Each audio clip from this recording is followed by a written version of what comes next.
Hello everyone, my name is Swati, your English educator from the one and only Magnet Brains. Now, before we start today's session, there is something that we should discuss. थोड़ा सा एक conversation कर लेते हैं. कभी आपके साथ ऐसा हुआ है कि आपकी कोई एक परफेक्ट चीज़ जिसमें कोई खराबी नहीं है, किसी ने आके उसे खराब कर दिया और आप कुछ कर भी नहीं पाए? हुआ है ऐसा कभी? कुछ लोग होते हैं जिन्हें ना मशीन्स के साथ खेलने में बहुत मज़ा आता है, बहुत क्यूरियस माइंड होता है उनका. और जैसे कि बचपन में मैं थी तो मेरे साथ अगर कोई भी मेरे पास मशीन आती थी, मैं उसको पहले पूरा खोल देती थी. कभी कभी वो वापस बंद होती थी, उसको मैं असेंबल कर पाती थी और कभी कभी नहीं कर पाती थी, पर डांट बहुत खाती थी. सो आज हम जो चैप्टर पढ़ने जा रहे हैं उसमें ऐसा ही कुछ हुआ है, which means the chapter is going to be very interesting and you are going to love it. Now, how many of you like bike rides? Bicycle, because I used to love my bicycle and I'm sure bicycle rides सबको बहुत अच्छी लगती है, and especially in this weather. So this is all about a boy जो अपने एक friend के साथ बाइसिकल राइड में जाना तो चाहता था, लेकिन उसके बाद उसका जो फ्रेंड जो अपने आप को एक बहुत बड़ा मैकेनिक समझता था, उसने उसकी साइकिल के साथ क्या क्या वो लोग फाइनली बाइसिकल राइड पे जा पाए या नहीं जा पाए? This is what we are going to study in this amazing chapter. It's very interesting and maybe you will be able to connect with it, क्योंकि हर किसी के साथ कभी ना कभी ऐसा कुछ तो हुआ ही है जहाँ पे आपकी अच्छी खासी चीज़ को किसी ने खराब कर दिया. So let's begin. Now the chapter is a bicycle ride, a bicycle in good repair, and it is written by Jerome K Jerome. Okay, now let's start. Before we read, there is a small snippet.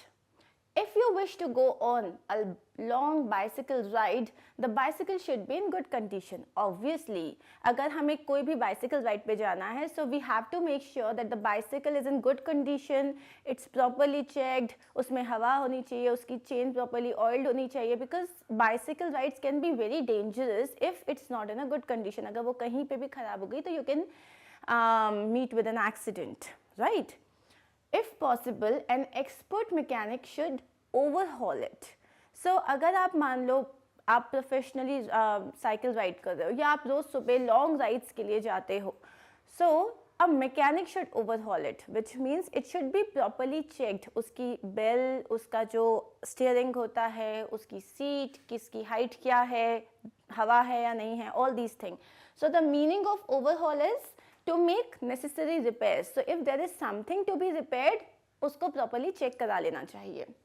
But what happens if the machine has a will of its own?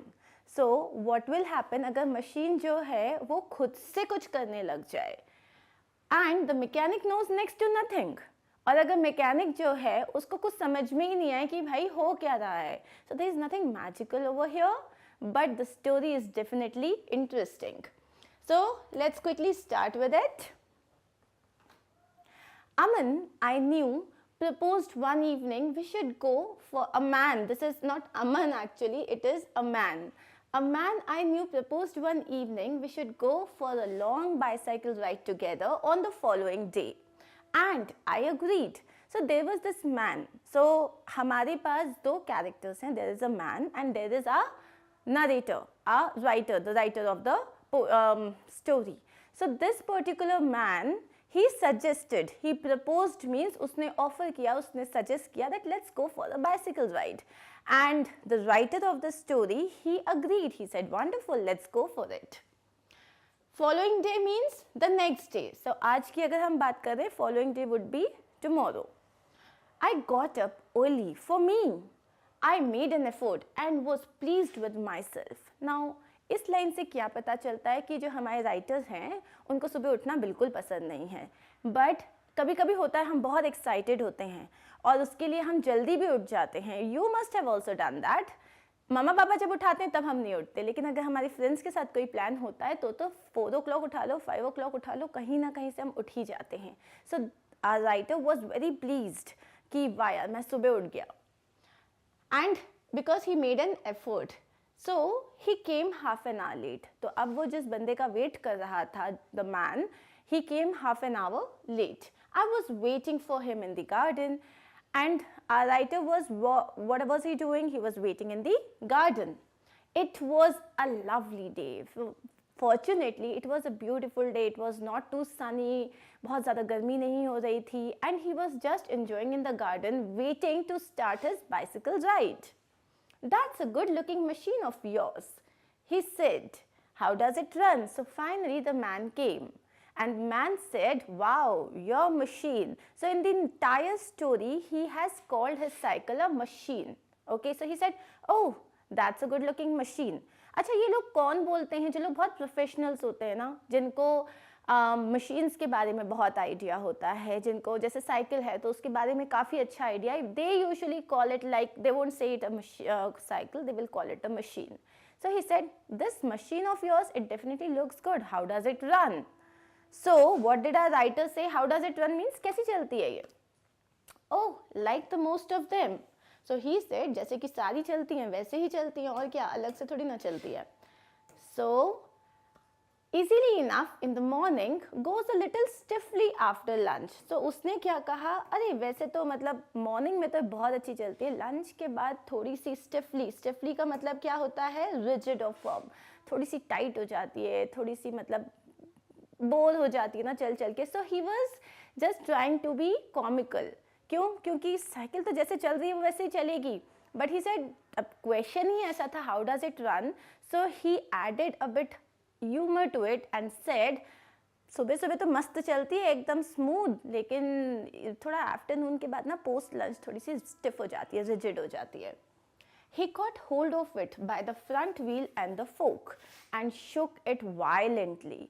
So the man जिसके साथ ये bicycle ride पूरी plan हुई थी, उसने क्या किया, he caught hold of the front wheel. तो जो फ्रंट व्हील था उसने उसको इस तरीके से पकड़ा and shook it violently. और उसने उसको बुरी तरीके से हिला दिया, चेक करने के लिए कि सब ठीक है या नहीं है. I said, don't do that, you will hurt it. Now there are certain things जिससे हम बहुत अटैच्ड होते हैं, जैसे हमारी साइकिल हुई, या जैसे हमारा लैपटॉप हुआ, या हमारा मोबाइल हुआ, या हमारा कोई सिस्टम हुआ, या हमारा कोई पर्टिकुलर गेम हुआ. हमें ऐसा लगता है कि you know it's just like maybe we have a dog, तो हम उसकी कितनी अच्छे से केयर करेंगे, समथिंग लिविंग. सो जो हमारे राइटर थे उन्हें बड़ा बुरा लग गया कि अरे यार तुम ये क्या कर रहे हो, and why are you doing that, you will hurt my cycle. I did not see why he should shake. It had not done anything to him. तो राइटर बोल रहे हैं, या वो सिर्फ नरेट कर रहे हैं कि मुझे समझ में नहीं आया उसने इस तरीके से मेरी साइकिल को शेक क्यों किया, उसने तो कुछ किया ही नहीं था उनके साथ. Besides, if it wanted shaking, I was the proper person to shake it. So now here it's talking about possessiveness. Right कि मेरी चीज़ है, अगर इसको शेक करने की ज़रूरत भी थी तो मैं शेक करूँगा ना. Who is he to do it, मेरी साइकिल है, मुझे करना चाहिए. I felt much as I should had. He started whacking my dog.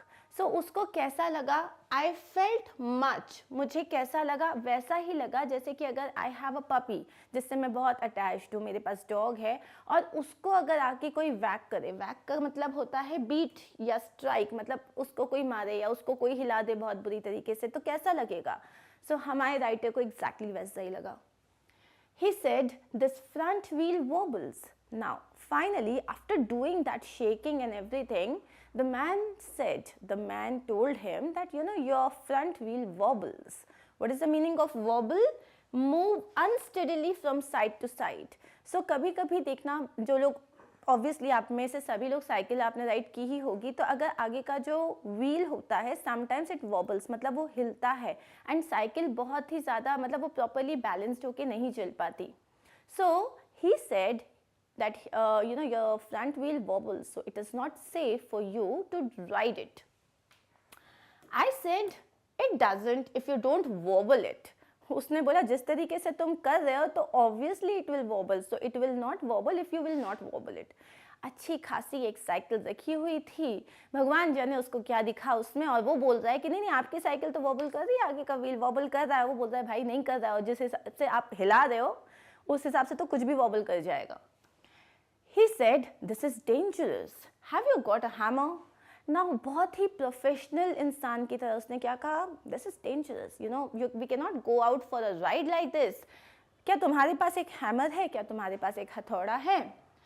I ought to have been firm, but I thought that perhaps he really did know something about the business. Now ought जो है ये एक modal verb है जिसको हम कब use करते हैं, जब मोडली हमें कुछ करना चाहिए, जैसे कि I ought to take care of my parents, I ought to follow the rules served by the society. So यहाँ पे वो बोल रहा है कि मुझे डेफिनेटली इसके अगेंस्ट कुछ कहना चाहिए था. उसने जब मुझसे बोला कि जाओ जाओ हैमर लेके आओ, मुझे मना करना चाहिए था कि listen my cycle is all okay, you don't have to do anything, ride पे चलना है तो चलो वरना रहने दो. So I ought to have been firm, मुझे रिजिड होना चाहिए था. But I thought that perhaps he really did know something about the business. But मुझे लगा हो सकता है लिटरली उसको कुछ पता हो. Perhaps he really know about the business, मतलब यहाँ पे हम बिजनेस की बात कर रहे हैं. सो बिजनेस का मतलब है साइकिल के नॉलेज के ऊपर, कि उसको हो सकता है साइकिल के बारे में काफ़ी अच्छा नॉलेज हो. I went to the tool shed to see what I could find. So you remember हमने लास्ट क्लास में पढ़ा था about the shed, कि शेड क्या होते हैं. So we have a tool shed here. So he went to his tool shed जहाँ पे उसके सारे टूल्स रखे हुए थे. When I came back, he was sitting on the ground with the front wheel between his legs. So जब वो वापस आया, जो फ्रंट व्हील था वो ऑलरेडी उसके लेग्स के बीच में था. He was playing with it, twiddling it round between his fingers. So उसने जो था वो उसके साथ खेल रहा था. आप सोचो आपकी अच्छी खासी साइकिल जो एक रखी हुई है, आप एकदम तैयार हो राइड पे जाने के लिए, और suddenly you see that there is a person जो उसकी जो फ्रंट व्हील है उसके साथ खेल रहा है. Twiddling it round between his fingers. Twiddling means इस तरीके से, जैसे अगर हमारी व्हील है it's circular in shape, so अगर आप ऐसे करोगे तो वो मूव करेगा. So twiddling is like turning it round and round between his fingers. The remnant of the machine was lying on the gravel path beside him. मतलब वो already जो है वो साइकिल का जो टायर था, the entire wheel, वो निकाल चुका था उसको. बाकी की जो साइकिल थी, remnant मतलब बचा हुआ पार्ट. So remnant जो था साइकिल का वो बेचारा पड़ा हुआ था on the gravel path. Gravel path का मतलब होता है जो उसका जो मे बी जो एरिया था, जो आंगन था, उसमें बहुत सारे स्टोन्स और पेबल्स थे, थोड़ा सा रफ था वो. तो वो जो रफ पाथ था उसके ऊपर उसकी साइकिल पड़ी हुई थी, जैसे कि उसके साथ कुछ गलत हो गया हो, और उसका जो व्हील था उस बंदा जो था वो उसके साथ खेल रहा था. He said it looks to me as if the bearings were all wrong. पूरा निकालने के बाद उसने बोला मुझे ऐसा लगा इस साइकिल को देख के कि इसके जो पूरे बेयरिंग्स हैं, बेयरिंग्स का मतलब बॉल बेयरिंग्स, जो पूरा इसका जो स्ट्रक्चर है जिस तरीके से ये अटैच था वो सब रॉन्ग था. मैंने खोल दिया. कितना गलत किया उसने. सो अगर आपकी साइकिल के साथ कोई ऐसा करता तो आप क्या करते, मुझे ज़रूर बताना. I said, don't you trouble about it anymore. You will make yourself tired. अब मुझे लगा मेरी साइकिल का पहला व्हील तो निकल चुका है, इससे पहले कि वो कुछ और करे मुझे उसे रोक देना चाहिए. So I said, please don't trouble yourself anymore. It's okay. Whatever is wrong with it, I'll get it repaired. Let us put it back and get off. उसने बोला ठीक है, आपने जितना निकाला ठीक है, कोई बात नहीं, लेट्स पुट इट बैक. हम वापस अपना जो वो व्हील है उसको अटैच करते हैं और हम निकलते हैं. Let's go for a ride, it's a beautiful day. He said we may as well see what is the matter with it. Now it is out. उसने बोला अब देखो ये तो बाहर ही है, साइकिल का जो टायर है वो अलग हो ही चुका है, तो हम देख ही लेते हैं कि इसके साथ प्रॉब्लम क्या है. Right, what's the matter with it मतलब इसके साथ क्या इश्यू है वो हम चेक कर लेते हैं. ही talked as though it had dropped out by accident. अब भाई वो बात तो ऐसे कर रहा था जैसे कि एक्चुअली साइकिल के साथ कुछ प्रॉब्लम थी और उसका जो टायर था वो निकल के बाहर आ गया था, लेकिन ऐसा कुछ नहीं था, उस बंदे ने निकाला था. Before I could stop him, he had unscrewed something somewhere and out rolled all over the path some dozen or so little balls. अब मैं इससे पहले कि उसे कुछ कह पाता, इससे पहले कि मैं उसे बोल पाता नहीं भाई रहने दो, नहीं और इट्स ओके, तब तक तो उसने कुछ कहीं तो कुछ खोला एंड सडनली बाहर जो थे छोटे छोटे बहुत सारी बॉल्स बाहर आ गई. सो छर्रे होते हैं छोटे छोटे, सो वो उस तरीके के बाहर आ गए सारे. Catch them, he shouted, catch them, we must not lose any of them. तो उसने बोला ये जो जितने छोटे छोटे बॉल्स हैं इन सबको कैच कर लो, हमें एक भी लूज नहीं करना चाहिए. अगर एक भी लूज हो गया, he was quite excited about them. So now this person was definitely a machine lover. Why? Because he was so excited while he was doing that. सब कुछ खोल दिया था उसने और उसने बोला नहीं नहीं, come on, we have to catch it, and he was sounding pretty excited. We grovelled round for half an hour and found 16. We grovelled. Grovelled का मतलब क्या होता है? Crawled on the ground. तो जैसे अगर आपके पास छोटी छोटी चीज़ें हैं तो आप पूरे ज़मीन पे लोट लगा लगा के जो है सारा अपने छर्रे ढूंढ रहे हो. And finally they found how many? 16. He said he hoped we had got them all because if not it would make a serious difference to the machine. उसने क्या कहा कि I just wish कि हमको सारे के सारे जो टाइनी बॉल्स हैं, बेयरिंग्स हैं, वो मिल चुकी हैं, क्योंकि अगर हमें वो नहीं मिला तो मशीन जो हमारी साइकिल है वो डेफिनेटली उसमें एक बहुत ज़्यादा डिफरेंस आ जाएगा, विच मीन्स जैसे वो पहले चल रही थी वैसी अब वो नहीं चलेगी. So it was very important. So he again and again stated this thing that understand these bearings are very important. I put them to safety in my hat. It was not a sensible thing to do, I admit. तो उसने क्या किया, उसके पास एक hat थी. So since they were about to go for a cycle ride, he was wearing a hat. उसने सारे जो ये छोटे छोटे bearings थे उसको collect किया और अपनी hat में रख दिया. And now he is saying that he shouldn't have done this. क्योंकि कैब जो है वो बहुत ज़्यादा स्टर्डी तो है नहीं, वो उड़ सकती है, वो गिर सकती है, सारे बेयरिंग्स फिर से घूम सकते हैं. हम देखते हैं आगे क्या हुआ. Before that, a quick comprehension check. अभी तक हमने जितना भी पढ़ा उसके बारे में कुछ questions हैं. Let's quickly answer them. I got up early for me. इससे क्या पता चलता है? इससे ये पता चलता है that he was an early riser or he was a late riser. Early riser means जो सुबह जल्दी उठ जाते हैं. Late riser means जिन्हें सुबह उठना बिल्कुल पसंद नहीं होता है. आपको पसंद है? मैं I'm an early riser. But जब मैं आपकी एज की थी तो I was definitely not an early riser. He got up let that morning. So 3 meanings दिए हैं कि वो क्या सुबह जल्दी उठता था, वो लेट उठता था, या उस दिन जो था वो बहुत लेट हो गया था. सो हमारा मीनिंग क्या है? It implies that he was a late riser. वो लेट उठता था रोज और उस दिन ही वॉज वेरी हैप्पी क्योंकि वो जल्दी उठा था. Simple. Let's move ahead. Second question is the bicycle goes easily enough in the morning and a little stiffly after lunch. अब उसने क्या कहा था? the bicycle, मेरी जो बाइसिकल है वो मस्त सुबह सुबह तो एकदम स्मूथ और प्रॉपरली चलती है एंड आफ्टर लंच वो थोड़ी स्टिफ हो जाती है. सो ये जो रिमार्क उसने दिया था, क्या ये रिमार्क मीनिंगलेस था? क्या ये रिमार्क एन्जॉयबल था? sarcastic था? sarcastic मतलब जब हम किसी को ताना मार रहे होते हैं, डबल मीनिंग बातें कर रहे होते हैं. inaccurate मतलब बिल्कुल एक्यूरेट नहीं था, सही नहीं था. humorous था मतलब कॉमिकल था. सो मेक योर चॉइस और चॉइसेस. आपको क्या क्या लगता है? humorous था, आई अग्री humorous था. inaccurate था, sarcastic था, enjoyable था और meaningless था. so here we found it humorous, sarcastic and enjoyable. Humorous तो था ही, कॉमिकल था क्योंकि उसने अपनी बाइक के बारे में ऐसे बताया था जैसे वो किसी आदमी के बारे में बता रहा हो. सार्कास्टिक था बिकॉज ऑब्वियसली उसने ऐसे मतलब जो आंसर उसने दिया था उसमें बहुत ज़्यादा सार्काज्म था, क्योंकि the question he said how does it run, obviously it runs just like any other bicycle. So उसने सार्कास्टिकली कहा था. एंड एन्जॉयबल, उसने एंजॉय किया इसको and even we did so. Now let's see the next question. The friend shook the bicycle violently and find 2 or 3 sentences in the text which express the author's disapproval of it. अब इस question में हमें क्या करना है? हमें पता है कि उसके जो फ्रेंड था, जब उसने साइकिल को पूरा वॉबल कर दिया था उसके फ्रंट व्हील को, तो हमारे राइटर को बहुत दुख हुआ था. उसको लगा जैसे उसकी किसी बहुत ही पर्सनल चीज़ को, वो बहुत पॉजिटिव था अपनी साइकिल के लिए. अब there are a lot of sentences, around 3 or 4 sentences in the chapter जो ये चीज़ बताते हैं. We only have to find those lines from the chapter and state them here. Let's see what are the lines. The first line was, I said, don't do that, you will hurt it. Second line was, I did not see why he should shake it, it had not done anything to him. मुझे नहीं समझ में आता उसने ऐसा क्यों किया, मेरी साइकिल ने तो उसके साथ कुछ भी नहीं किया था. Besides, if it wanted shaking, I was the proper person to shake it. और अगर शेक करना ही था तो मैं था ना, मेरी साइकिल है, I would have done this. I felt much as I should had. He started whacking my dog.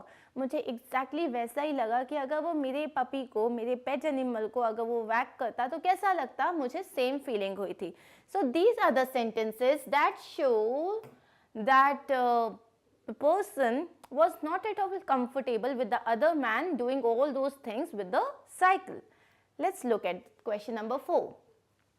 If not, it would make a serious difference to the machine. What does it refer to? It would make a serious difference.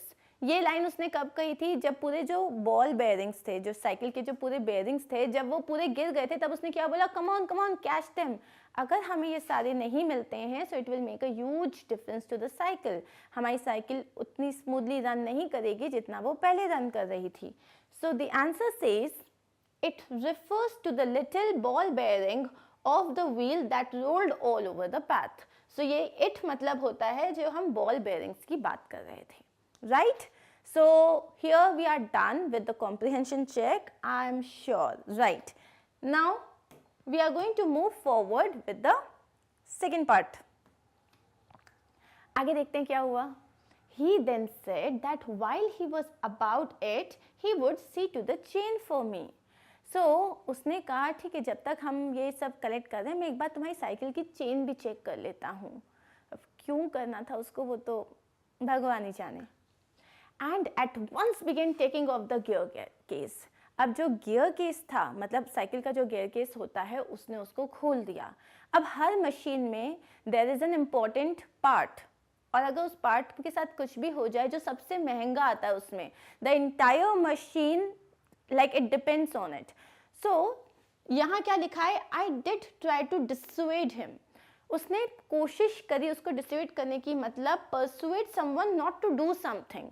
मतलब मैंने कोशिश की उसको कहने के लिए कि भाई मत कर, don't open it. Why? I told him what an experienced friend of mine once said. So ये जो हमारा राइटर है, उसका कोई एक experienced friend था, उसने एक बार कहा था. क्या कहा था? And to me solemnly. Solemnly मतलब बहुत ही सिंसियरिटी के साथ, मतलब बहुत ही सीरियसली उसने मुझसे एक बात कही थी. क्या बात कही थी? If anything goes wrong with your gear case, sell the machine and buy a new one, it comes cheaper. मतलब अगर तुम्हारी साइकिल के गियर बॉक्स के साथ कुछ भी प्रॉब्लम होती है, तो instead of getting it repaired, sell the cycle, because gear box बहुत महंगा आता है. So now he knew it कि अब जब ये जो मैन था, जब वो गियर बॉक्स पूरा खोल रहा था, वो बोल रहा था कि चलो मैं तुम्हारा चेन भी चेक कर लेता हूँ, उसको वो बात याद आई और उसने कहा ये चीज़ कि listen, don't do it, because मेरे एक फ्रेंड ने मुझे ये बताया था कि गियर बॉक्स रिपेयर करना बहुत महंगा पड़ता है, पूरी साइकिल बदल दो, वो ज़्यादा अच्छा होता है. But the man did not listen to him. He said, what did the man say? People talk like that who understand nothing about machines. अरे जिनको कुछ समझ में नहीं आता है ना, वही लोग ऐसी बातें करते हैं. जिनको कुछ आता नहीं है वही लोग ऐसी बातें करते हैं. सो हमारे जो राइटर है, and nothing is easier than taking of a gear case. उसने बोला गियर केस से ज़्यादा आसान निकालना तो कुछ होता ही नहीं है. पूरी साइकिल में सबसे अगर आसान कुछ है तो है वो गियर केस निकालना. और तुम्हारा जो फ्रेंड था उसको कुछ आता वाता नहीं था, इसीलिए उसने ऐसा कहा था. I had to confess he was right. I had to confess he was right मतलब मुझे मानना ही पड़ा कि वो सही है, क्योंकि जिस हिसाब से वो बात कर रहा था, वो इतना कॉन्फिडेंट साउंड कर रहा था जैसे कि वो एक प्रॉपर मैकेनिक है. सो कन्फेस का मतलब यहाँ पे क्या होता है? Confess means admit that one has done something wrong. I had to confess, मैंने अब बोला था तो it was a wrong thing that I had done, तो मुझे लगा हाँ भाई हो सकता है इसको बड़ा ज्ञान हो. Next, in less than 5 minutes he had the gear case in 2 pieces. उसने जो था गियर केस निकाल दिया, जो कि 2 हिस्सों में बाहर आया. Lying on the path and was groveling for screws. अब जैसे उसने वो खोला तो उसमें स्क्रूज वगैरह बहुत सारे थे, तो वो उसका नीचे ज़मीन पे जैसे ही गिरा तो उसके पास सारे जो स्क्रूज थे वो इधर उधर भाग गए सारे के सारे. And he said it was always a mystery to him the way screws disappear. और हमारा जो बंदा था, जो मैकेनिक बंदा था, उसने क्या कहा कि यार मुझे समझ नहीं आता, ये हमेशा मेरे लिए एक मिस्ट्री रही है, एक पहेली रही है कि ये जो स्क्रूज हैं इतनी जल्दी गायब कैसे हो जाते हैं. ऑब्वियसली गायब होंगे ना, अगर आप उसको प्रॉपर्ली नहीं निकालेंगे, आपको कोई आइडिया नहीं है उस चीज़ के बारे में, और तब भी अगर आपने सारे स्क्रूज जो हैं वो ओपन कर दिए, कहीं ना कहीं तो चले जाएंगे वो। Common sense continue to whisper to me, stop him before he does any more mischief. अब जो मेरा कॉमन सेंस था, मेरा जो दिमाग था, वो मुझे बार बार कह रहा था भाई रोक ले उसे, इससे पहले कि वो कुछ और जो है काम तुम्हारी मतलब पूरी जो साइकिल है उसको पूरा खराब कर दे और कुछ उसमें जो है मिसचीफ करे। You have a right to protect your own property from the ravages of a lunatic। अब उसका जो दिमाग था वो उसे बार बार क्या कह रहा था, वो तुम्हारी चीज़ है, वो तुम्हारी प्रॉपर्टी है, and you have all the right कि तुम उसको किसी मतलब एक ल्यूनेटिक का मतलब होता है एक बेवकूफ़ आदमी, एक पागल आदमी, अ मैड पर्सन। एक मैड पर्सन है जो ही इज़ डूइंग सम और the other things with your cycle, तुम्हें उसे रोकने का पूरा राइट है। रैवेजेस का मतलब होता है damages, so all the damages that this lunatic person is doing with your cycle, you have to protect your property. And who was saying this? His own conscience. Take him by the scruff of the neck and kick him out of the gate। अब उसका दिमाग क्या बोल रहा था, जो उसको पीछे जो है गले से उसको ऐसे पकड़ो। स्क्रफ का मतलब क्या होता है, the back of a person's neck. उसको अपना जो जैसे अभी वो बैठा हुआ है वो सब खोल रहा है, उसको पकड़ो और उसको धक्के मार के निकाल दो, मतलब उसको just ask him to get out of the gate. और ये सब दिमाग तो कह रहा था, लेकिन but I am weak when it comes to hurting other people's feelings. लेकिन मैं दूसरों को हर्ट नहीं कर पाता। ऐसा बहुत बार आप लोगों के साथ भी होता होगा, मेरे साथ भी डेफिनेटली होता है। देयर आर टाइम्स जब we would want to say no, लेकिन हम मना कर ही नहीं पाते, we are not able to say no, even if वो चीज़ हमको हर्ट करे या वो चीज़ हमारे लिए रॉन्ग हो, लेकिन हम मना नहीं कर पाते, हम हर्ट नहीं कर पाते लोगों को। सो हमारा जो राइटर है, he also was a soft hearted person and he was not able to tell him to stop. He could see कि वो कितना एक्साइटेड है साइकिल को रिपेयर करते time, and he was not able to stop him. I am weak when it comes to hurting other people's feelings and I let him muddle on। तो मैं नहीं कर पा रहा था और मैंने उसको जो वो कर रहा था वो करने दिया। muddle on का मतलब क्या होता है, bring into a distorted or confusing state, which means whatever confusing he was doing, so he just let him do it। He gave up looking for the rest of the screws। अब जो बंदा था उसने क्या किया, उसने छोड़ ही दिया, उसने स्क्रूज की तरफ देखना ही छोड़ दिया। और क्यों देखना छोड़ दिया? He said screws had a knack of turning up when you least expected them। उसने क्या कहा कि जो स्क्रूज हैं उनमें एक एबिलिटी होती है, उनमें एक जो है बहुत ही अच्छी पावर होती है कि जब आप उन्हें ढूंढना छोड़ देते हो ना तभी वो मिलते हैं। And now he would see to the chain. उसने बोला अभी स्क्रूज तो नहीं मिल रहे हैं, उनको वैसे ही रहने दो, मिल ही जाएंगे, देखना वो अपने आप, मैं ना तुम्हारी चेन देख लेता हूँ। He tightened it till it will not move। उसने उस चेन को, साइकिल की चेन बहुत इजीली मूव करनी चाहिए, उसने उसको इतना टाइट कर दिया कि साइकिल आगे ही नहीं बढ़ रही थी। Next he loosened it until it was twice as loose as it was before। उसके बाद उसने उसे इतना लूज कर दिया कि जितनी नॉर्मली वो होनी चाहिए उसकी डबल लूज हो गई थी वो। Then he said we had better think about getting the front wheel back into its place again। उसने कहा यार ये चेन तो नहीं लग रही है, थोड़ा एक काम करते हैं, जो फ्रंट व्हील है ना हम उसको वापस लगाने की कोशिश करते हैं।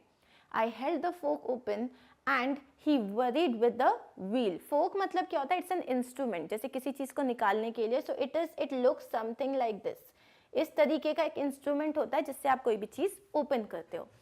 Now we are going to see if he is able to repair the cycle, but cycle in good repair।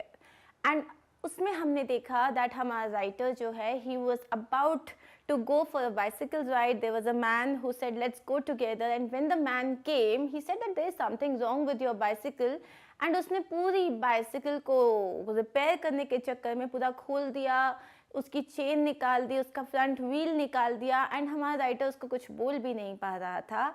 And now he is not even able to repair it। so वो रिपेयर कर पाएगा, वो repair नहीं कर पाएगा। Finally उस cycle के साथ क्या होता है आइए देखते हैं। so let's start our chapter।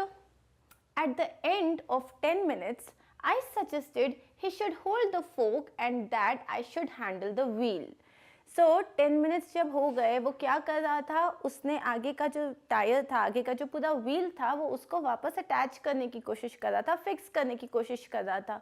लेकिन जब उससे नहीं हुआ और हमारा जो राइटर है वो बहुत ही ज़्यादा बेसहारा इंसान की तरह खड़े होकर सिर्फ ये देख रहा था that how would he tell him to make all these things right. So he said I should handle the wheel and he should carry the fork. So अब मैंने आपको लास्ट उसमें बताया that what is fork? Fork is like this.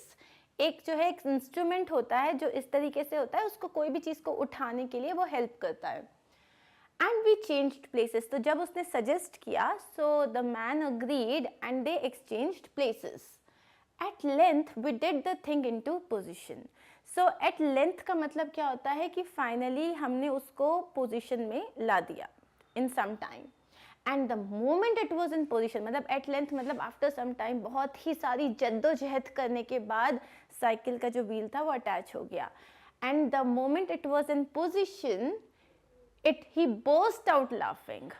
वो जो था वो एकदम जोर से हंसने लग गया. I said, what's the joke? Because see, my cycle is not at all repaired and you are laughing out here. Why would you laugh? So I asked him, the writer asked him, why? What is the joke? Why are you laughing? He said, well, I'm an ass. So उसने क्या कहा? अरे कुछ नहीं, मैं गधा हूँ.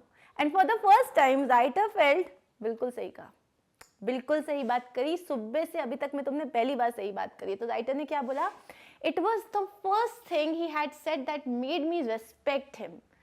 मतलब मैं दिल से उसके लिए रिस्पेक्ट आ रही थी कि भाई अपने बारे में इतनी सही बात तुम ही कर सकते हो और बिल्कुल सही कह रहे हो, बिल्कुल गलत नहीं कह रहे. I asked him what had led him to the discovery. Discovery means खोज. तुमने ये खोज कैसे की? तुमने कैसे डिस्कवर किया कि तुम एक गधे हो? He said, we have forgotten the balls. अब उसने कहा कि पूरा जो टायर था बहुत मेहनत से जब उन लोगों ने व्हील को अटैच कर दिया, he burst out laughing कि अरे यार वो जो बॉल बेयरिंग्स थे उनको तो हम लगाना ही भूल गए, उनको तो हम डालना ही भूल गए. I looked for my hat. तो मैंने फटाक से अपनी हैट ढूंढी क्योंकि जिसके अंदर मैंने वो सारे जो स्मॉल स्मॉल बेयरिंग्स थे वो रखे थे. It was lying topsy-turvy in the middle of the path.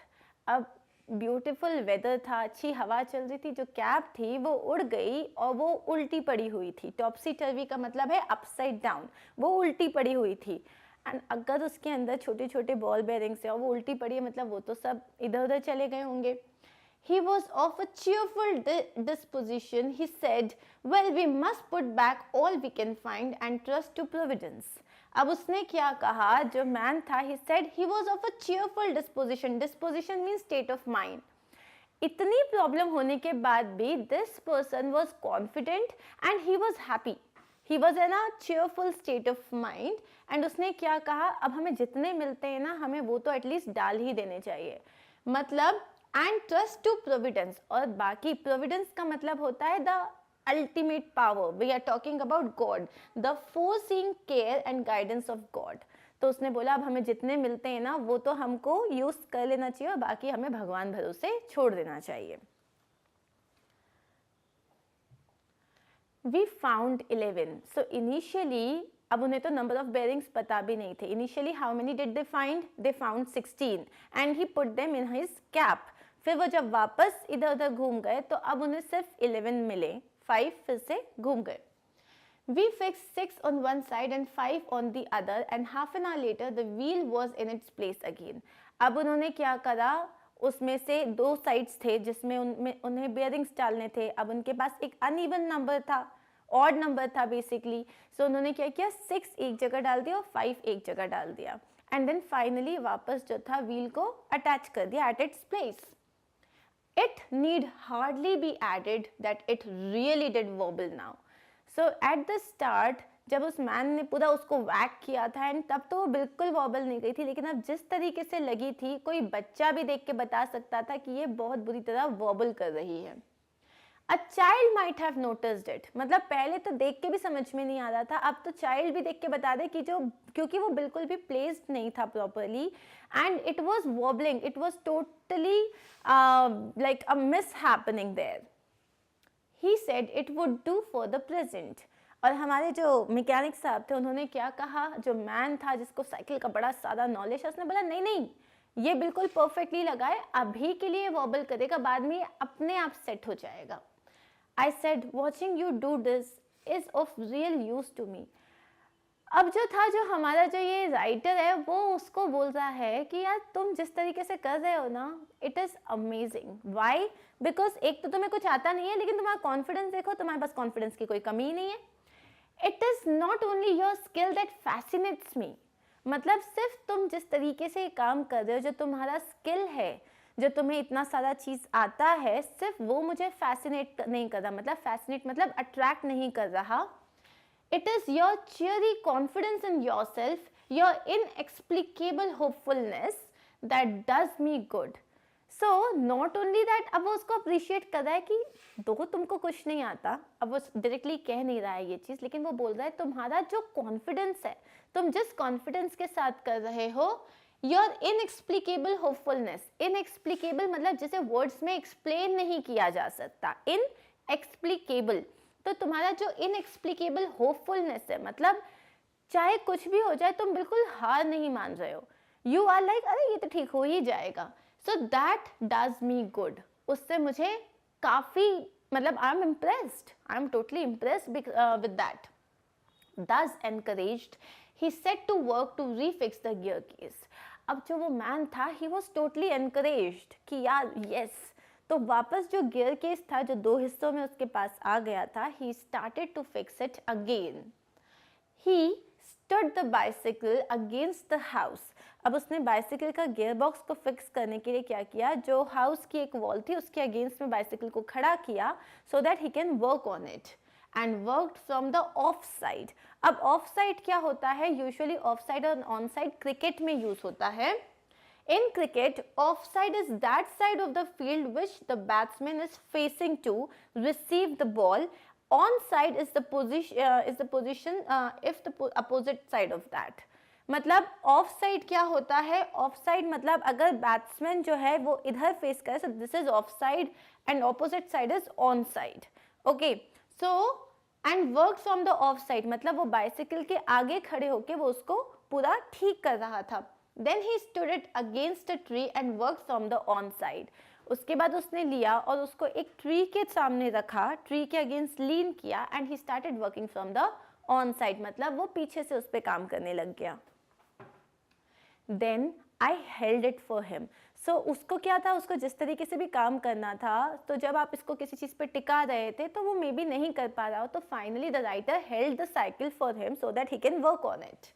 While he lay on the ground with his head between the wheels.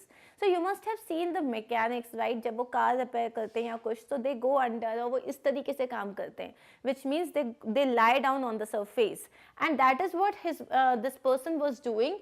He lay on the ground का मतलब वो ग्राउंड पे लेटा हुआ था with his head between the wheels and worked at it from below. तो पहले उसने ऑफ साइड से काम किया, फिर उसने ऑन साइड से काम किया, अब वो नीचे से काम कर रहा है.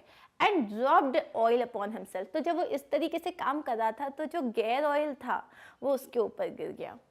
Then he took it away from me and doubled himself across it till he lost his balance and slid over onto his head. तो उसने क्या किया, उसने बोला यार तुम छोड़ो, मुझे दो, मैं करता हूँ. और वो उसके ऊपर डबल मीन्स, डबल का मतलब होता है बेंड करना किसी के ऊपर, बेंड ओवर और कर्ल अप. तो उसने बोला तुम मत पकड़ो, मैं खुद करूँगा. And he doubled over it इस तरीके से.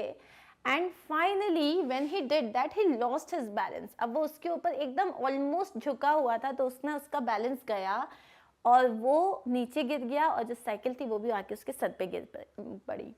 So he lost his temper, मतलब उसको बहुत ज़ोर से गुस्सा आया. And tried pulling the thing. तो जब हमको बहुत ज़ोर से किसी चीज़ पे गुस्सा आ जाता है कि यार ये तो बन ही नहीं रही है, तो वो उसको जो था पैर से किक करने लगा, ये क्या तरीका है, तुम्हारी तो साइकिल ही ख़राब है. हम इस तरीके से उसे बुली करने लग जाते हैं. The bicycle, I was glad to see, showed spirit. अब जो बाइसिकल थी, it felt कि जैसे उसने उसे बुली करना स्टार्ट किया, हमारी जो बाइसिकल थी उसने रिवर्ट करना स्टार्ट किया. अब वो जो थी उसकी बुली, जो वो बुली कर रहा था, उसको वो ऐसे इजीली लेने नहीं वाली थी. तो now the bicycle, I was glad to see, showed spirit.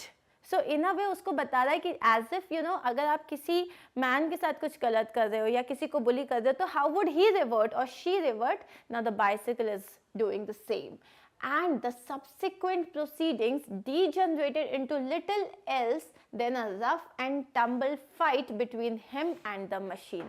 Subsequent मतलब result, following, अब जो आगे हुआ, आगे की जो proceedings थी, subsequent proceedings मतलब अब जो आगे हुआ, जब उसने बुली करना स्टार्ट किया तो अब जो आगे हुआ degenerated into मतलब उससे क्या हुआ, ऐसा लग रहा था दोनों के बीच में एक फाइट चल रही है. रफ एंड टम्बल फाइट का मतलब होता है बहुत ही डिसऑर्डर्ड फाइट, अनरिस्ट्रेन्ड फाइटिंग, मतलब आप किसी को स्टॉप नहीं कर रहे, जिसको जो करना है वो कर रहा है, उस तरीके की फाइटिंग जैसे छोटे बच्चे करते हैं. सो बहुत ही tumble and rough and tumble fight चल रही थी between him and the machine. कैसी फाइट चल रही थी? One moment the bicycle would be on the gravel path.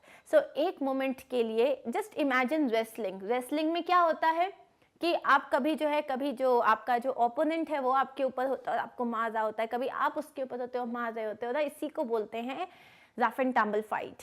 सो अब यहाँ क्या हो रहा है कि वन मोमेंट आपकी जो साइकिल है it's lying on the gravel path. Gravel path मतलब बहुत ही rocky path, dry path, and he on top of it and this man was on top of it repairing it. The next the position would be reversed, he on the gravel path and the bicycle on him. So एक moment वो bicycle के ऊपर, अगले moment bicycle उसके ऊपर. Now he would be standing flushed with victory. अचानक से वो एकदम ऐसे खड़ा हो गया कि हाँ मैं जीत गया.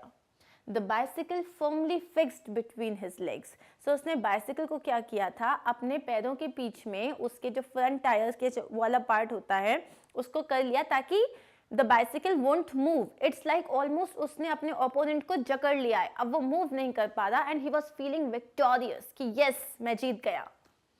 But his triumph would be short-lived. लेकिन उसका जो triumph था, उसकी जो victory थी, उसकी जो जीत थी वो बहुत ही छोटी थी. By a sudden quick movement, it would free itself and turning upon him, hit him sharply over the head with one of his handles. लेकिन उसकी जो विक्ट्री थी बहुत ही शॉर्ट लिव थी. अचानक से साइकिल ने जो था वो उसके ऊपर गिर गई. क्विक मूवमेंट से उसने अपने आप को फ्री किया. ओके, अब हम यहाँ पे साइकिल की बात ऐसे कर रहे हैं जैसे कि वो कोई ओपोनेंट है, जैसे वो कोई ह्यूमन बीइंग है. सो उसने अपने आप को फ्री किया एंड वो टर्न हुई और उसके जो हैंडल्स थे वो उसने उसी के सर पे दे मारे. मतलब hit him sharply over the head with one of its handles.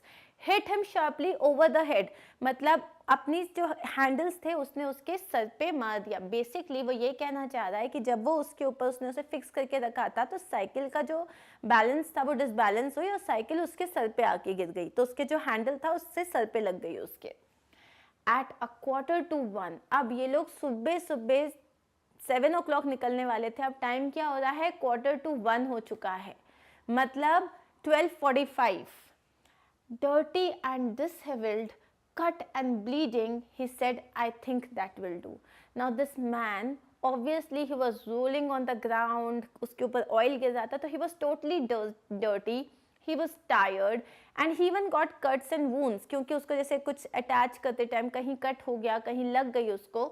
Disheveled मतलब totally untidy and distorted, मतलब आपके बाल बिखरे हुए हैं, आपके कपड़े खराब हो गए हैं, आप पूरी डर्टी हो रहे, तो उसको बोलते हैं disheveled. Cut and bleeding, he said, I think that will do. So finally उसे लगा उसकी जो पूरी साइकिल है उसने उसको रिपेयर कर दिया है and rose and wiped his brow. So वो बैठा हुआ था, उसने मतलब रिपेयर कर रहा था, खड़ा हुआ, उसने अपने आप को रोज मतलब खड़ा हुआ and wiped his brow मतलब जैसे पसीना आ जाता है तो उसने अपने ब्रो को वाइप किया, पोंछा और बोला मेरे हिसाब से तो हो गया. The bicycle looked as if it also had enough of it. और बाइसिकल को भी देख के लग रहा था जो उसकी हालत थी, obviously it was not repaired. उसकी भी हालत ऐसी थी कि जैसे आज उसने बहुत थक गई है, वो बहुत हो गया उसके साथ. Which had received most punishment, it would have been difficult to say. Which had received most punishment, अब punishment ज़्यादा किसको मिला था, बाइसिकल को मिला था या उस मैन को मिला था, it was very hard to say. I took him into the back kitchen where so far so far as was possible he cleaned himself. So finally उसको किचन के बैकयार्ड में लेके गया जहाँ पे there was a tap, और उसने अपने आप को जितना हो सकता था क्लीन करने की कोशिश करी. Then I sent him home. This is written as 1, this is I, then I sent him home. मतलब उसने उसको पूरा रिपेयर, मतलब उसको क्लीन करने में हेल्प किया, एंड देन उसको बोला भाई अब तुम घर जाओ, अब हम कोई साइकिल राइड पे नहीं जा रहे हैं, तुमने मेरी साइकिल जो है उसको बहुत ही एक नंबर रिपेयर किया है, अब तुम प्लीज घर जाओ, and take some rest because he was all dishevelled. So that was our story, a bicycle in good repair, a bicycle which needed no repair and finally it was all distorted. So this is the story and I hope you must have enjoyed it. इसमें हमें क्या सीखने को मिलता है, that at times it is important for us to say no. अगर हमारी कोई चीज़ है, इसके साथ जिसके साथ कोई कुछ गलत कर रहा है, तो it's okay to say no. And it also states that there are certain people who are so curious, इतने inquisitive होते हैं चीज़ों के बारे में जानने के लिए. They are machine lovers and they just open everything. लेकिन हर चीज़ जो आप डिसेंबल करते हो उसको असेंबल करना इतना आसान नहीं होता. If you are not good at something, let it be. It's okay. You don't have to be an expert of everything. अच्छा, अगर आप लोगों के साथ कोई ऐसा इंसिडेंट हुआ है जहाँ पे किसी ने आपकी किसी चीज़ को, अच्छी खासी चीज़ को ख़राब कर दिया, या आप लोगों ने किसी के साथ ऐसा कुछ किया हो, so make sure that you share with me, because why should you have all the love, share some with me. So now let's move forward and let's start our question answers. So I hope you like the story, right? So let's do the question answers. Now first question is, did the front wheel really wobble? What is your opinion? Give a reason for your answer. So did the front wheel really wobble? Yes or no? Of course not, it was all fine and that man made it wobble later, right? So हमारा answer होगा no, the front wheel did not wobble. So इधर तक तो हमने ऊपर से लिख दिया, did the front wheel really wobble? No, the front wheel did not wobble. अब आपका ओपिनियन क्या है? The author said that it did not wobble. How do we say that? See, we have to give reason if you are saying yes or no. So हम बता रहे हैं, the author said that it did not wobble. There was nothing in it worth calling a wobble. अब author ने क्या बोला था? उसमें ऐसा कुछ था ही नहीं जिसके कारण आप ये कहो कि वो wobble कर रहा है. However, after the author's friend was done with it, it definitely started to wobble. So हमने इस आंसर को 4 लाइन्स में लिखा है. First, no, it did not wobble because the author said it did not wobble and there was nothing in it. There was nothing in it to call that yes, it is wobbling. However, after the author's friend repaired it, it definitely started to wobble. Right? Simple. Let's move on to the next answer. In what condition did the author find the bicycle when he returned from the tool shed? So initially, if you remember that when he said it's wobbling, it's dangerous, let me check it. So he asked for the hammer. So when our author, he went to the tool shed and when he came back, what did we see? If you remember it right. Jaldi batao. What did we see? We saw that this man was sitting और उसने जो cycle का जो front wheel था, he already had taken it off and he was playing with the tire, right, with the wheel. So we have to write the same thing as our answer. When the author returned from the tool shed, he saw his friend sitting on the ground with the front wheel between his legs. So यहाँ से तो हम ये लिखेंगे, when the author returned from the bicycle. So when he returned from the tool shed, sorry. When our author returned from the tool shed, he saw, उसने क्या देखा? He saw his friend sitting on the ground with the front wheel. उसका जो दोस्त था वो ज़मीन पे बैठा होता है. His friend sitting on the ground with the front wheel between his legs. Okay? Then he was playing with it. So first point क्या हो गया? That he was sitting with the front wheel between his legs. Second point क्या है? That he was playing with it, twiddling it round between his fingers. Twiddling का मतलब to move it, right? So twiddling it round between his fingers. This is your second point. and the remnant of the machine was lying beside him. और जो बचा हुआ part था, remnant मतलब the remaining part of the machine was lying beside him. This is your third point. Understood? So please understand that हमेशा answer को don't look at the length कि अरे यार 3-4 लाइन का आंसर है, कौन याद करेगा. These are just 3 very simple points. और अगर मेरे साथ साथ पढ़ोगे तो तब तक मैं याद भी हो जाएगा. And I'm sure, please understand that it's very easy. First of all, always remember कि हर कुछ बहुत easy है and then start doing it. Let's move to the next answer. Nothing is easier than taking off the gear case. Comment on or continue this sentence in the light of what actually happens. So now if you remember it right, so when he said एक काम करते हैं मैं आपकी chain देख लेता हूँ, which is like जो पूरा gear box था उसको खोलना पड़ेगा. So हमारे author ने क्या कहा, नहीं don't do that, because one of my very experienced friend, he sincerely told me that gearbox बहुत expensive आता है, अगर उसके साथ कुछ हुआ तो it's better to sell your machine rather than getting it repaired. So उसने क्या कहा था, gearbox निकालने से अच्छा और easy काम पूरे साइकिल में कुछ है ही नहीं. Like the easiest thing to do is to take off the gearbox. So we have to comment on it. Let's look at our answer.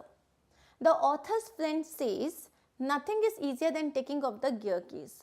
The author wants him. अब हमें क्या बताना है, हमें पूरा सिचुएशन बताना है कि उस वक्त क्या हुआ था. तो पहले तो वो ये कहता है, ठीक है, ये हमारा फर्स्ट पॉइंट हुआ कि उसने क्या कहा. अब ऑथर ने क्या कहा, ऑथर ने उसे वॉर्न किया that he had heard by one of his experienced friends that if anything goes wrong with your gear case, sell the machine and buy a new one, it comes cheaper. So ये जो पूरा जो उसके friend ने उसको advice किया था, ये हमारा सेकेंड पॉइंट हो गया. ओके, तो when you are writing your answer, first what you are going to say, you are going to exactly write the same sentence. Then you will say that your author warned him, telling what his friend told him. Third point क्या है, the author's friend doesn't take it seriously and continues to take off the gear case. So third point क्या है कि वो अपने उसकी बात नहीं सुनता ऑथर की, और वो बोलता है नहीं उससे कुछ नहीं होता, जिनको एक्सपीरियंस नहीं होता वही ऐसी बातें करते हैं, और वो गियर केस को निकाल देता है.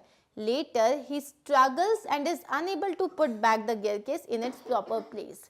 लेटर क्या होता है, वो स्ट्रगल करता है, बहुत कोशिश करता है, but he is unable to do it. So ये हो गया हमारा fourth point. Let's revise this answer once. First, what we have to write, we have to say that the author friend says that it's very easy to take off the gearbox. Second, author उसको warn करता है कि मेरे एक बहुत experienced friend ने कहा है that don't do that. If something happens to the gearbox, sell your machine because that comes cheaper. Third point what it was that उसके फ्रेंड ने, जो मैन था who was repairing the bicycle, उसने बोला बिल्कुल सही बात नहीं है ये, and it's very easy to do it, and took it off. And fourth point is that he struggled to put it back but he could not. Easy. Let's move on to the next question. What special treatment did the chain receive?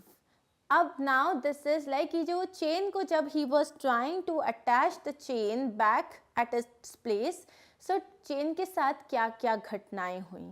सो बेचारी नन्ही सी chain जो थी उसकी, कभी उसने बहुत ज़्यादा उसको लूज कर दिया और कभी इतना टाइट कर दिया कि वो चल भी नहीं पा रही थी. That's what we have to write here. The author's friend tightened the chain so much that it stopped moving completely.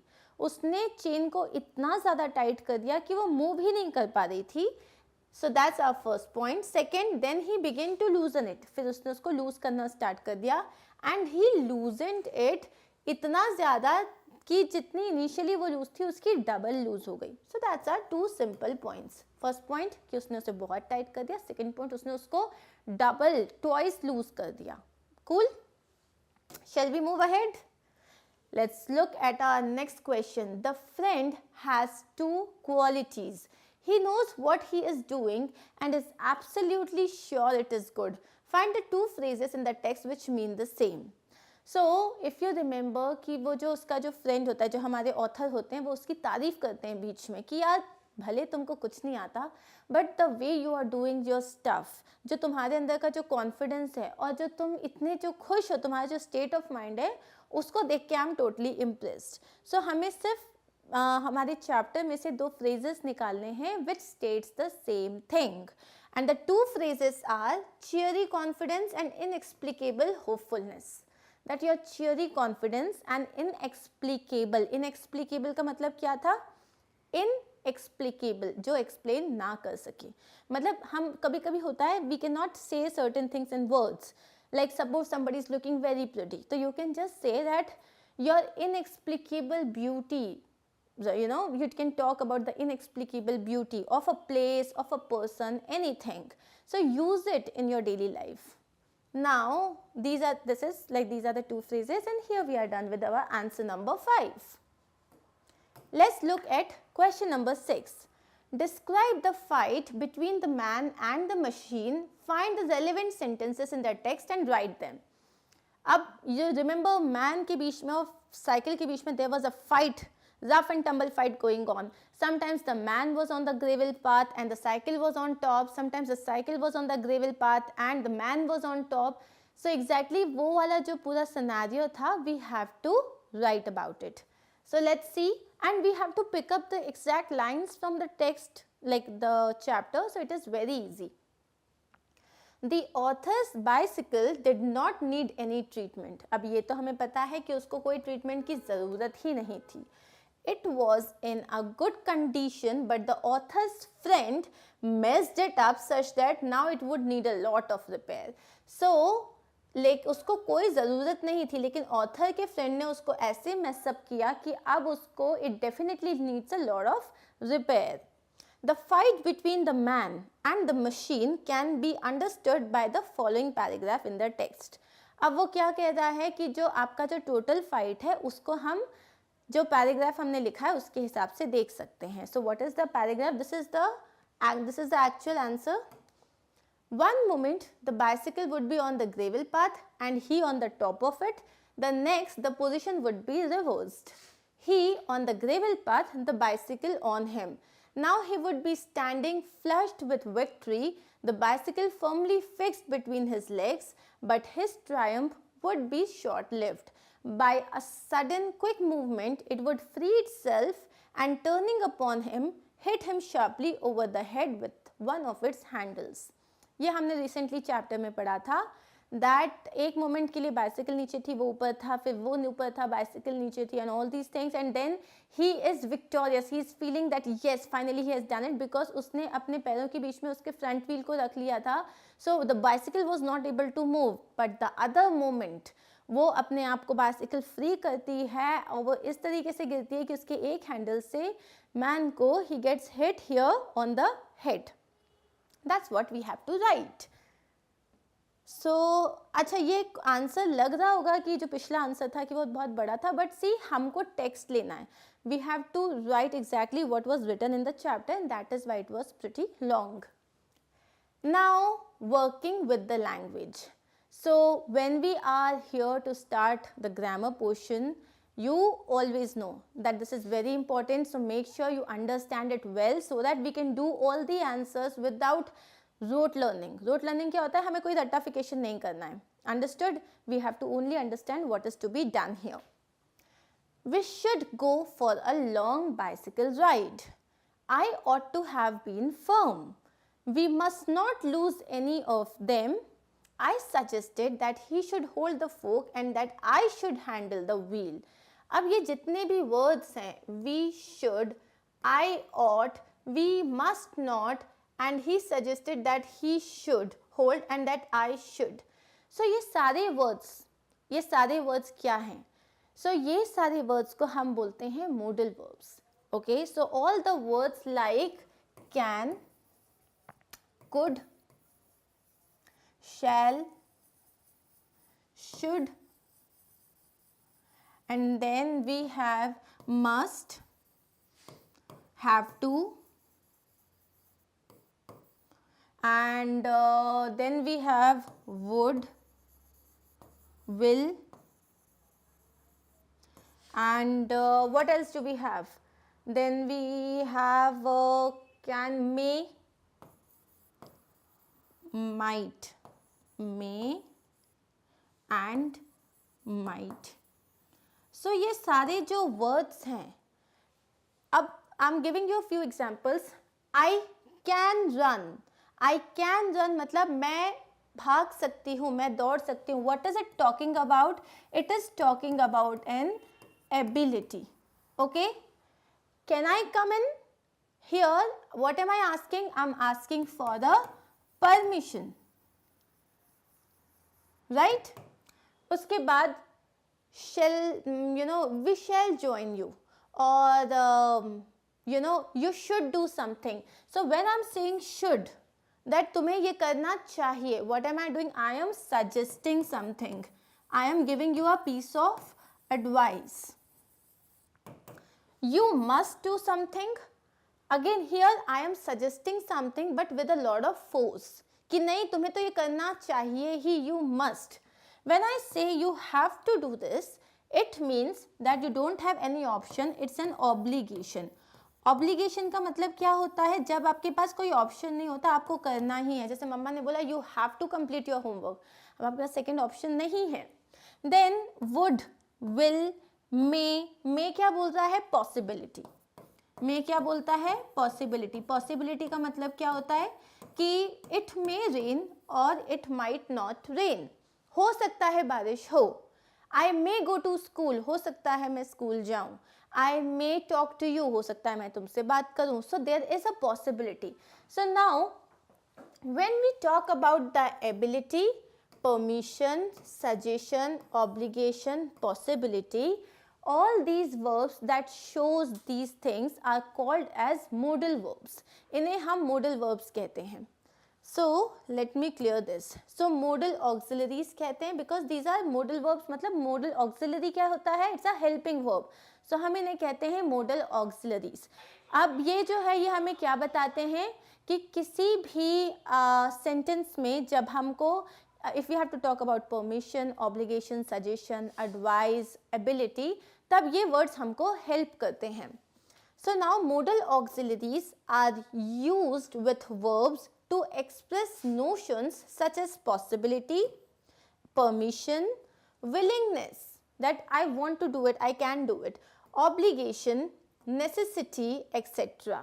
What are the words? Should, must, ought. अच्छा, ये ought to कहाँ पे यूज होता है? ought to यूज होता है जब हम मोडली कोई चीज की बात करते हैं. That I ought to help my parents. I ought to finish the work within the timelines to help everyone. I ought to listen to my teachers. ought to मतलब जब हमें मोडली कोई काम करना होता है जो कि सही है, जो कि एक्चुअली अगर हम व्यवहारिक वाइज देखें, then we are supposed to do it. So generally express moral obligation, necessity and desirability. So these are the words. Now look at the following. We should go on a holiday. अब ये क्या है? हमें holiday पे जाना चाहिए. It's a suggestion. आप ये नहीं बोल रहे हो ना you have to go on a holiday. वैसे कोई ऐसा बोले तो बुरा तो नहीं लगेगा कि हम बोलेंगे ठीक है चलो बताओ कब जाना है, you pay for a holiday and we will go. लेकिन we should go for a holiday. It's a suggestion, right? It's a suggestion. It is a good idea for us to go on a holiday. He is not too well these days. He must see a doctor before he becomes worse. इन दिनों उसकी तबीयत खराब चल रही है. इससे पहले कि उसकी तबीयत ज़्यादा खराब हो जाए उसको एक डॉक्टर को दिखाना ही चाहिए. Now here also you are suggesting but with a lot of force. Here it is necessity. It's a compulsion or it's a necessity that he should see a doctor. Now you ought to listen to me. You ought to listen to me मतलब it's a moral obligation. तुम्हें मेरी बात सुननी ही चाहिए. I am well over a decade older than you. So इसमें क्या है? मैं तुमसे I am well over a decade older than you. Decade का मतलब होता है 10 years. So मैं almost तुमसे 10 साल बड़ा हूँ. तुमको मेरी बात सुननी ही चाहिए. So ये क्या है? It's more empathetic than should. इसमें क्या है? इसमें मोरल ऑब्लिगेशन आ जाता है कि तुम्हें मतलब तुम उसको एडवाइस कर रहे हो बट मोरली वो चीज़ बहुत इंपॉर्टेंट है. Since I am older than you, it is advisable that you listen to me. This is what it means. Note, should and ought to are often used interchangeably. मतलब ought to मतलब लोग तब use करते हैं जब उनको ought to का first of all proper knowledge होना चाहिए, एंड morally जब हम कोई बात करते हैं. So usually these days ought to and should are interchangeably used. मतलब आप उनको दोनों को एक की जगह दूसरे को यूज़ कर सकते हो. Now rewrite each of the following sentences using should, ought to or must in place of the italicized words. Make other changes wherever necessary. मतलब you are obliged to do your duty irrespective of consequences. You are obliged. Obliged मतलब when you don't have an option तब हम क्या word use करते हैं? We use must. You must do your duty irrespective of consequences. मतलब तुम्हें result नहीं देखना चाहिए कि तुम्हारे साथ क्या होगा. If you are given a duty, तुम्हें वो ड्यूटी करनी चाहिए. Now next one is you will do well to study at least for an hour every day. Now you will do well to study, इसका मतलब तुम्हें पढ़ाई करनी चाहिए. पढ़ाई करनी चाहिए, कोई मोरल ऑब्लिगेशन नहीं है. सो इसमें हम वर्ड यूज करेंगे शुड. शुड का मतलब क्या होता है? चाहिए. You should listen to the video carefully, you should do well in your exams, and you should make sure that you watch all my videos. So let's see the next one. The doctor says it is necessary for her to sleep 8 hours every night. अब doctor क्या बोल रहा है? It is necessary. जब necessary word आता है इसका मतलब होता है इट्स अ मस्ट. मतलब it's a necessary, it is a compulsion. कि डॉक्टर ने बोला है, उसके साथ प्रॉब्लम ये है वो इतना वीक इसलिए फील करे या वो उसकी तबीयत इसलिए ठीक नहीं है क्योंकि वो प्रॉपर नींद नहीं ले रही है, वो she is not sleeping properly. So she should sleep for 8 hours. It's a must for her and this is a necessary things, necessary चीज़. ठीक है. Next one is it is right that you show respect towards elders and affection towards youngsters. It is right मतलब हम बात कर रहे हैं moral thing की, हम बात कर रहे हैं जो हमको बड़ों के साथ या जो हमें अच्छी चीज़ करनी चाहिए. तो यहाँ पे आएगा you ought to show respect. You ought to. अब हमने यहाँ पे ये वर्ड्स पूरे चेंज कर दिए हैं. यहाँ पे ये जो पूरी चीज़ थी हमने यहाँ पे ought लिख दिया है. ये क्यों किया? क्योंकि there are times जब हमको सेंटेंस में कुछ चेंजेस करने होते हैं. You ought to show respect towards elders and affection towards youngsters. Are we clear with this much? Now let's see the next question. If you want to stay healthy, exercise regularly. अब वो यहाँ पे क्या बोल रहा है कि अगर तुमको फिट रहना है तो तुम्हें एक्सरसाइज करना ही चाहिए. It is necessary or it's a suggestion? It is necessary. This is exercise is necessary. Necessary के साथ हम क्या यूज करते हैं? Must. So if you want to stay healthy, you must exercise regularly. And all those kids out there, पूरे साल इस बार school तो लगे नहीं हैं, तो हम जो स्कूल का हैवी बैग मतलब हम लोग पिक करके स्कूल जाते थे या वहाँ पे हम लोग खूब सारा खेलते थे, तो हमारी फिजिकल एक्सरसाइज बहुत कम है. So you make sure that if you want to stay fit, keep exercising. Skipping करो, रन करो, घर में अगर if you have stairs and all तो ऊपर नीचे जाओ, but make sure at least for 45 minutes you should do a lot of physical exercise. Now the next one is, it is good for you to take a walk every morning. It is good for you. एक advice दे रहे हैं हम, suggestion दे रहे हैं, but it is not necessary. It is not at all morally like possible. मतलब morally आप किसी को कुछ काम नहीं कह रहे हो, तो हमारे इधर पे हम सिर्फ एक एडवाइस दें कि आपको रोज सुबह वॉक करना चाहिए. सो चाहिए का मतलब होता है should. Next one is it is strongly advice. आप कुछ चीज़ बहुत ही स्ट्रांगली एडवाइस कर रहे हो that you don't stand on your head. मतलब कोई छोटा बच्चा है अगर या कुछ है तो वो अपने हेड पे अगर खड़ा हो रहा है तो उसको स्ट्रांगली आप एडवाइस कर रहे हो कि नहीं ऐसा नहीं करना है. स्ट्रांगली एडवाइस का मतलब होता है must. Now next one, as he has a cold, क्योंकि उसको सर्दी हो रखी है, it is better for him to go to bed. तो ये ज़्यादा अच्छा रहेगा कि वो सो जाए जाके. So यहाँ पे हम क्या बोल रहे हैं? Again it is better for him. आप एक सजेशन दे रहे हो इसलिए आएगा he should go to bed, उसको सो जाना चाहिए जाके. So guys, before we move ahead and finish this thing, let's quickly revise. Should हम कहाँ use करते हैं? Should हम use करते हैं जहाँ पे we should, somebody is giving a piece of advice or there is a suggestion, right? Basically जहाँ पे the word is चाहिए. Okay, अब चाहिए मैं ऐसे ना लिखूँ तो वो ज़्यादा अच्छा रहेगा, but you should do it. Next one is when we say must, हम must कहाँ पे यूज़ करते हैं? जहाँ पे कोई चीज़ कंपल्सरी होती है, मतलब आपको करना ही चाहिए, और there is a necessity. Okay, so next one is ought to. ought to कहाँ यूज़ करते हैं हम? जहाँ पे हम कोई मोरल ऑब्लिगेशन की बात कर रहे हैं. Moral obligation, please remember this. ठीक है. कैन मतलब हम बात करते हैं, कैन या कुड की जो हम बात करते हैं वो हम यूजुअली बोलते हैं where we are talking about ability, मतलब ये मैं कर सकता हूँ, या परमिशन. ओके. और मे और माइट हम यूज़ कर सकते हैं. मे और माइट हम यूज़ करते हैं where we are talking about possibility, मतलब ये चीज़ कल होगी या ये चीज़ कल नहीं होगी. अंडरस्टूड?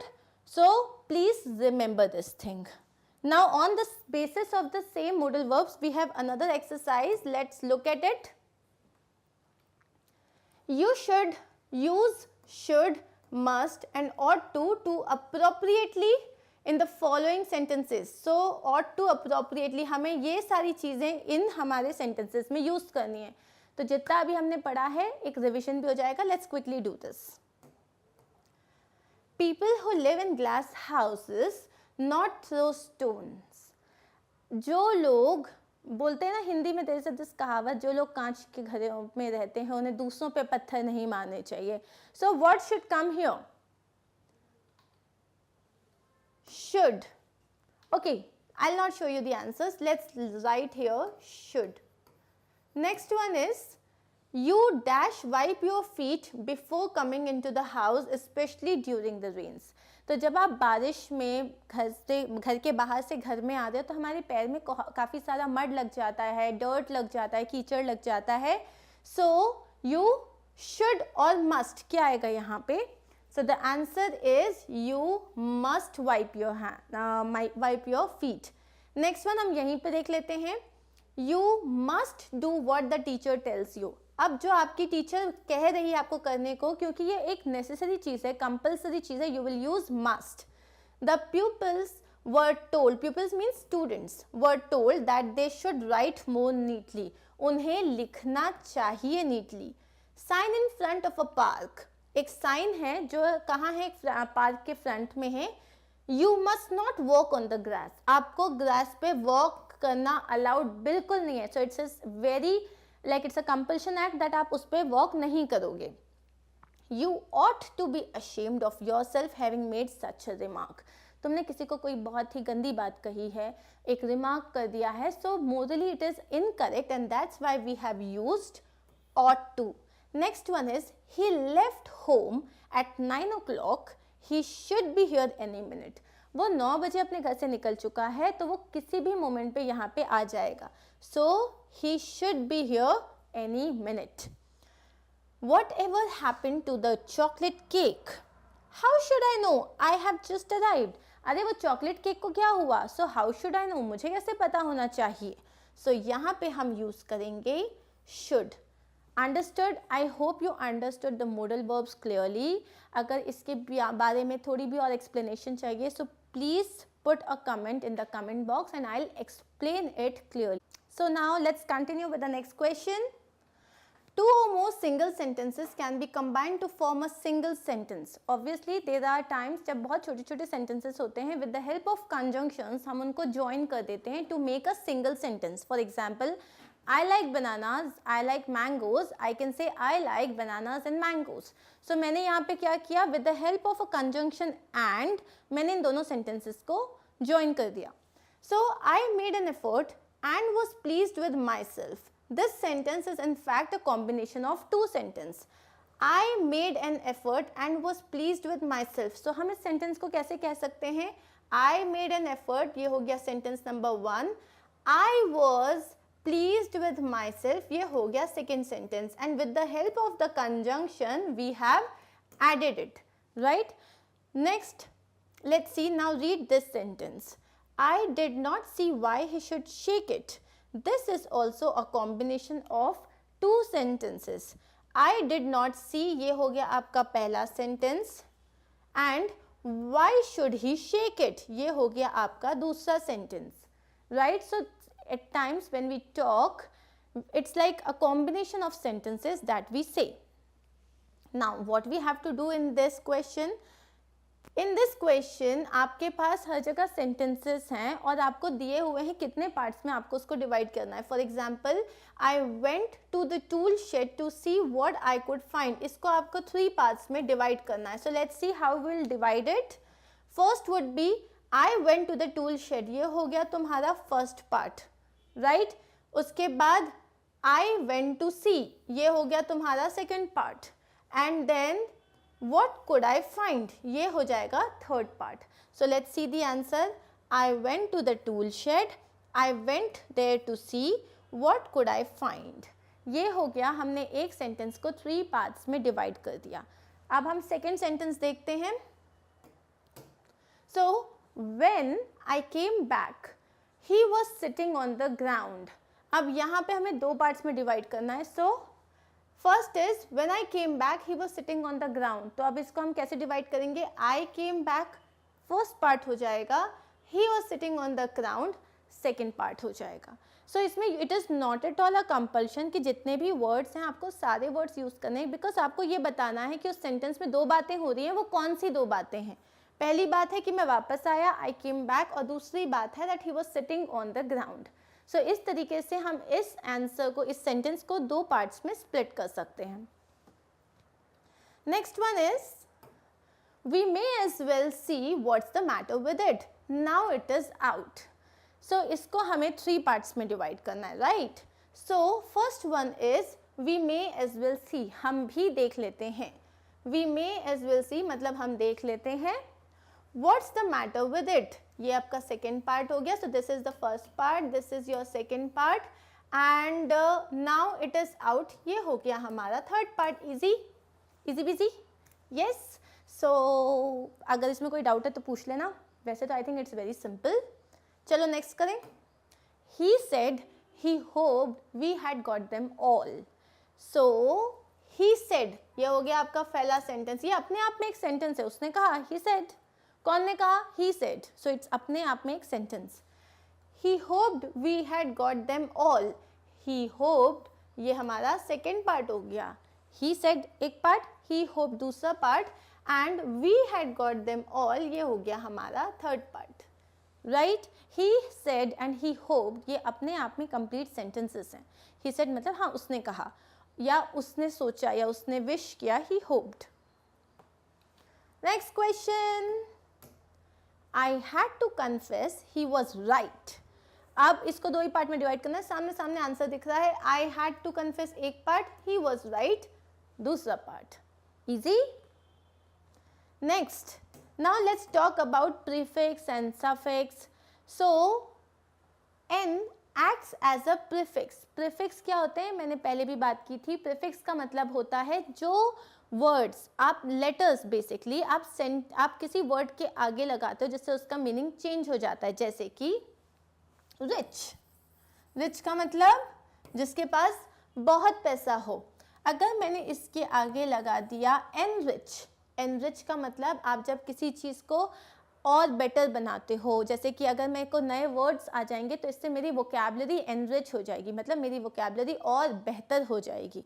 अगर अप्रूवल, ठीक है, अप्रूवल मतलब किसी को किसी चीज़ की परमिशन देना. अगर मैं इसके आगे लगा देती हूँ डिस, सो इस वर्ड का मतलब चेंज हो जाता है। डिसअप्रूवल मतलब जिसको मैं किसी की परमिशन नहीं दे रही हूँ, राइट। सो इन्हें हम कहते हैं प्रीफिक्स। प्री मतलब पहले, फिक्स करना, जिसको हम जिन लेटर्स को प्रीफिक्स करके उन वर्ड्स का मीनिंग चेंज कर देते हैं। सो एन जो है ये एक प्रीफिक्स है। आज हम एन की बात करेंगे। पुट एट द बिगनिंग और as a suffix put at the end to form new words. अब या तो एन जो है, जैसे कि ब्राइट, ब्राइट अगर वर्ड है ब्राइट, सो इट्स ब्राइट मतलब एकदम जिसमें बहुत ज़्यादा लाइट हो, जो बहुत ज़्यादा आँखों को बहुत ज़्यादा अच्छा लगता है। अगर मैं इसको ब्राइटन कर देती हूँ, राइट, ब्राइटन करना मतलब उसको, और जैसे कोई इमेज है जो बहुत ज़्यादा डार्क है तो आप उसको ब्राइटन कर देते हो, उसमें बहुत ज़्यादा लाइट फिल कर देते हो। सो ब्राइटन हो जाता है, लाइट लाइटन हो जाता है। सो एन अगर आप लास्ट में यूज़ करते हो तो अब हम इसे कहते हैं सफिक्स, जो कि लास्ट में यूज़ होता है। अगर हम उसको स्टार्ट में यूज़ करेंगे तो उसे हम कहते हैं प्रीफिक्स। ओके, अब वो क्या कर रहा है, जैसे कि एन प्लस करेज बन जाता है एनकरेज, वीक प्लस एन बन जाता है weaken. Okay, N at the beginning और at the end of a word is not always a prefix. और बहुत बार ऐसा भी होता है कि एन अगर लास्ट में लगे या पहले लगे तो वो ना प्रीफिक्स कहलाता है ना वो सफिक्स कहलाता है। It is a part of the word, जैसे कि वर्ड है एंडिंग। सो ऐसा नहीं है कि डिंग कोई वर्ड है उसमें आपने एन ऐड कर दिया, एंडिंग एक पूरा वर्ड है। अनदर वर्ड इज बैरन। बैरन का मतलब होता है बंजर जमीन, बंजर। सो बंजर जमीन को बैरन कहते हैं। तो ये again this is not used here as a suffix, this is not a prefix. So अगर हम एन की बात करें, कभी वो सफिक्स की तरह यूज करता है, कभी वो प्रीफिक्स की तरह यूज होता है, एंड कभी it is a part of word. तो आगे जो हमारे पास एक्सरसाइज है वह बहुत इंटरेस्टिंग है। So let's quickly see this. अब हमें इन वर्ड्स को कैसे अरेंज करना है, प्रीफिक्स में, सफिक्स में and part of the word. तो जैसे मैंने यहाँ पे लिख दिया, मान लो prefix, suffix and part of word. तो अब हम देखते हैं इनमें से कौन से वर्ड्स हैं जो, पहले हम देखते हैं प्रीफिक्स है। So encourage, so this is a prefix, right. Baron, baron क्या था, it's a part of the word. Then we have fasten, fasten, fast एक वर्ड है और इसमें ये लगा है तो it is a suffix. Then we have even, even क्या है, it's a part of a word. Next is dampen, damp एक वर्ड है और ये उसमें एक हमने सफिक्स ऐड किया है, so this will be a suffix. Endanger, en क्या है हमारा इधर पे, प्रीफिक्स। एनक्लोज, क्लोज भी अपने आप में एक वर्ड है, एनक्लोज मतलब ये भी एक प्रीफिक्स हुआ। एनेबल, ये भी एक प्रीफिक्स हुआ। लिसन, सो लिस्ट और एन ये हो गया हमारा suffix. Soft, en suffix. Weaken suffix. Enclave ये एक वर्ड है, this is part of word. अब हम इसका क्विकली आंसर्स चेक करें, हमने सब सही किया या नहीं किया। So right, understood. So this was the only activity and it is very interesting. और ऐसे बहुत सारे और भी वर्ड्स हैं। So if you know a lot of words, what you do, just write कि जो प्रीफिक्स के साथ यूज़ होते हैं उनको और इधर पे लिख देना, जो सफिक्स के साथ यूज़ करते हैं यहाँ लिख देना, एंड जो पार्ट ऑफ वर्ड होते हैं वो यहाँ लिख देना। So it will help you to enrich your vocabulary. So find new words in your text book. So इसमें जो और जो टेक्स्ट बुक में हमने और जो वर्ड्स देखे हैं, सो वो कैसे हो जाएंगे। Evening garden enough when between dozen tighten loosen and 10 open forgotten sudden. So ये हमें बहुत सारे words दिए हुए हैं और इन सारे words को ये हमने अपने मन से लिए हैं जो हमें बुक में थे। So जहाँ पे prefix की तरह यूज़ हुआ है वो है endangered, enact, entrap। जहाँ suffix की यूज़ हुआ है tighten, loosen है ये, and forgotten। Okay, then जहाँ part of the word है वो है evening, garden, enough, when, dozen and 10, open and sudden, right? और भी अगर वर्ड्स याद आते हैं और भी वर्ड्स अगर आप बुक में पढ़ते हो, so please make sure that you write it here. Okay, it's a fun activity, you would enjoy it. So here on this note, we finish this chapter, Bicycle in Good Repair. I hope you understand the chapter and understood the chapter. हमने line by line पूरा chapter पढ़ा है, हमने इसके सारे difficult words discuss किए हैं, and we also discussed the question answers. So there is everything that we have done. The only thing now which you have to do is to read it, to understand the video. Please अगर video एक बार में कहीं भी doubt होता है so look at it again. कोई doubt होता है ask me in the comment box. आपको वीडियो कैसा लगा, अगर समझ में आया then also comment it. It's going to encourage my spirits. And in the next video we are going to start with a beautiful poem, but for that you have to stay tuned and stay connected, but make sure you stay safe. Thank you so much. Bye.